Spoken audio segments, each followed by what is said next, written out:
चलिए जानते दिल्ली की 25 बड़ी खबरों को सिर्फ 5 मिनट में। पर अभी तक आपने इस वीडियो को लाइक नहीं किया तो वीडियो को लाइक कर दीजिए और इस चैनल को सब्सक्राइब कर दीजिए। दिल्ली में घुसपैठियों के खिलाफ लगातार एक्शन जारी, 9 और बांग्लादेशी वापस भेजे गए।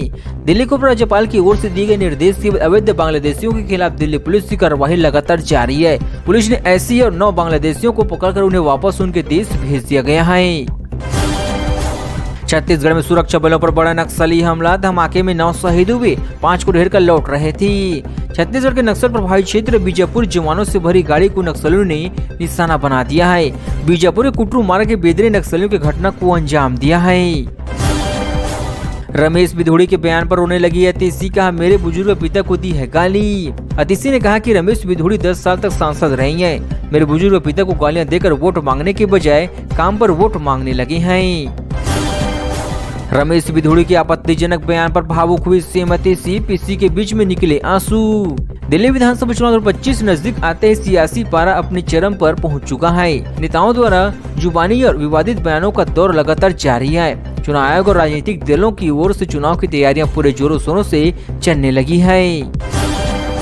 अरविंद केजरीवाल की सीट पर वोटों का घोटाला, चुनाव से पहले आपका बड़ा दावा। अतिशी ने कहा कि भाजपा वोट के अधिकार पर घोटाला करके इस देश के लोकतंत्र और संविधान की धज्जियां उड़ा रही है। नई दिल्ली में वोटों का बहुत बड़ा घोटाला हुआ है। वोटर लिस्ट का समरी रिवीजन 29 नवंबर तक दिल्ली में हुआ था। ग्रेट नोएडा में गोल चक्करों का आकार कम करने में यूटर्न, अधिक ट्रैफिक वाले सड़कों की हो रही है पहचान। ग्रेट नोएडा शहरवासियों के ट्रैफिक जाम की समस्या से राहत दिलाई जाएगी। इसके लिए गोल चक्करों का आकार कम कर यूटर्न बनाई जाएंगी। ग्रेट नोएडा प्राधिकरण ने भविष्य की जरूरतों को देखते हुए यह योजना बनाई है। शीश महल वाली सीजी रिपोर्ट पर बिफरे संजय सिंह, ओसामा का नाम लेकर बीजेपी पर हमला। शीश महल को लेकर लीक हुई सीजी रिपोर्ट में कई चौंकाने वाले खुलासे हुए हैं। बीजेपी और कांग्रेस दोनों इस मामले को लेकर आम आदमी पार्टी पर हमलावर हैं। इसी बीच संजय सिंह से भी पलटवार किया है। दिल्ली चुनाव में कांग्रेस का बड़ा वादा, सरकार बने तो देगी 2500 रुपए महीना। दिल्ली चुनाव से पहले कांग्रेस ने महिलाओं के लिए बड़ा वादा किया है।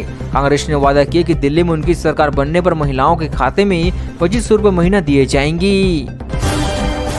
अरविंद केजरीवाल ने अपने शीश महल पर खर्च किए 75 से 80 करोड़, अभी पूरा नहीं हुआ, सीएजी रिपोर्ट। बीजेपी का दावा। भाजपा नेता वीरेंद्र सचदेव का कहना है कि कैग की रिपोर्ट में खुलासा हुआ कि केजरीवाल ने बांग्लादेश की मरम्मत और रखरखाव के लिए 80 करोड़ रुपए खर्च किए हैं। हालांकि ये बीजेपी का दावा है। रमेश बिधूड़ी को सीएम फेस बनाने जा रही है बीजेपी, संजय सिंह ने कर दिया बड़ा दावा। पहले प्रियंका गांधी और फिर दिल्ली की मुख्यमंत्री अतिशी के खिलाफ दिए गए विवादित बयान को लेकर रमेश बिधूड़ी को काफी आलोचना का सामना करना पड़ा है। इसी बीच संजय सिंह ने बड़ा दावा कर दिया है। 29 लाख का तो बस एक टीवी, शीश महल पर खर्च किए गए 8 जगह की 33 करोड़। दिल्ली में विधानसभा चुनाव से पहले सुबंगले को लेकर विवाद बढ़ा दिया गया है, जिसमें बतौर मुख्यमंत्री अरविंद केजरीवाल रहा करते थे और जिस भाजपा कांग्रेस नेताओं ने शीश महल किया करते थे। दिल्ली के संगम विहार में खूनी संघर्ष, गर्दन में मारी गोली, हमलावर भी हुए अधमरी। दिल्ली के संगम विहार में रविवार रात खूनी संघर्ष का मामला सामने आ गया है। यहाँ पहले नासिर नाम के एक शख्स की गर्दन में गोली मार दी गई, तो इसके बाद हमलावर राहुल और सुहेल को भी पीट कर अधमरा कर दिया गया है।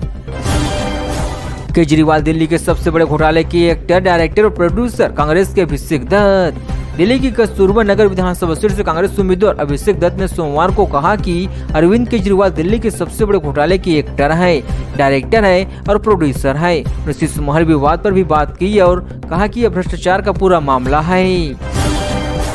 दिल्ली में भाजपा चलने जा रही लाडली बहन कार्ड, पीएम मोदी ने भी कर दिया इशारा। दिल्ली विधानसभा चुनाव की तारीखों के ऐलान से पहले प्रचार की रफ्तार फुल स्पीड पकड़ चुकी है। खुद प्रधानमंत्री नरेंद्र मोदी ने राजधानी के लिए 16,000 से अधिक की सौगात के साथ 2 जनसभाएं करके भाजपा के चुनावी अभियान को तेज कर दिया है। दिल्ली से देहरादून एक्सप्रेसवे पर 2 खंड तैयार, सफर के लिए बस उद्घाटन का इंतजार। दिल्ली देहरादून एक्सप्रेसवे 2 खंडों का उद्घाटन जल्द होगा। दावा किया जा रहा है कि एनएचआई के रविवार को उद्घाटन की पूरी तैयारियां कर ली गई थी, लेकिन शनिवार की रात यह टल गया। उद्घाटन की नई तारीख जल्द तय होगी। दिल्ली में आज फिर बारिश और बादल छाए रहने का अनुमान, पारा गिरने से और बढ़ेगी ठंड। दिल्ली में पड़ रही है हाड़ा कपा देने वाली ठंड से लोगों की मुश्किलें और बढ़ा दी है। सोमवार को सुबह खराब मौसम और शीतलहर की स्थिति से राजधानी को जकड़ रखा है। इसी दौरान सर्द हवाएं चलने के साथ ही तापमान में भी गिरावट दर्ज की गई है। चुनाव के नतीजे बताएंगे कौन किसका बाप, रमेश बिधूड़ी की टिप्पणी पर सौरभ भारद्वाज का जवाब। आम आदमी पार्टी नेता सौरभ भारद्वाज ने दिल्ली की सीएम पर भाजपा नेता रमेश बिधूड़ी की कथित आपत्तिजनक बयान को लेकर तीखा हमला बोला है। सौरभ भारद्वाज ने कहा कि चुनाव के जब नतीजे आएंगे तब पता चलेगा कौन किसका बाप है।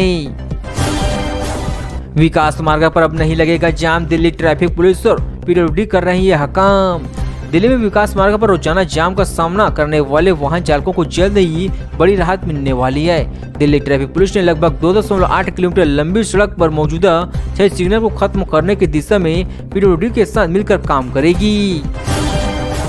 दिल्ली में जारी होगा अंतिम मतदान सूची, चुनाव की तारीखों का ऐलान भी होगा जल्द। दिल्ली विधानसभा चुनाव की तैयारियों में जुटा राज्य निर्वाचन आयोग सोमवार को अंतिम मतदान सूची प्रकाशित कर देगा। इसके बाद ही जल्द चुनाव की तारीखों का ऐलान होने की उम्मीद है। वीआईपी सीट कालाकाजी पर टीसी की जीत की राह हुई मुश्किल, क्या है यहाँ के मुद्दे।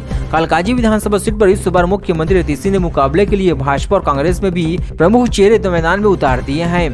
भाजपा ने यहां से अपने पूर्व सांसद रमेश बिधूड़ी को टिकट दिया है, जबकि कांग्रेस ने अपनी तेज तर्रार नेता अलका लांबा को मैदान में उतारा है। अलर्ट रहे अस्पताल, चीन में बढ़ते HMPV के प्रकोप के बीच दिल्ली में एडवाइजरी जारी, आइसोलेशन को लेकर बड़ा है दावा।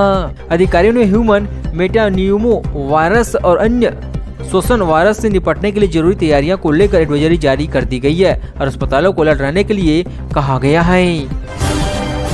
गाजियाबाद में कपकपाने वाली ठंड, कक्षा 8वीं तक की छुट्टियां बढ़ाने के आदेश, अब तक खुलेंगे स्कूल। जिलाधिकारी के निर्देश पर जिला विद्यालय निरीक्षण धर्मेंद्र शर्मा ने सभी स्कूलों को आदेश जारी कर दिया है।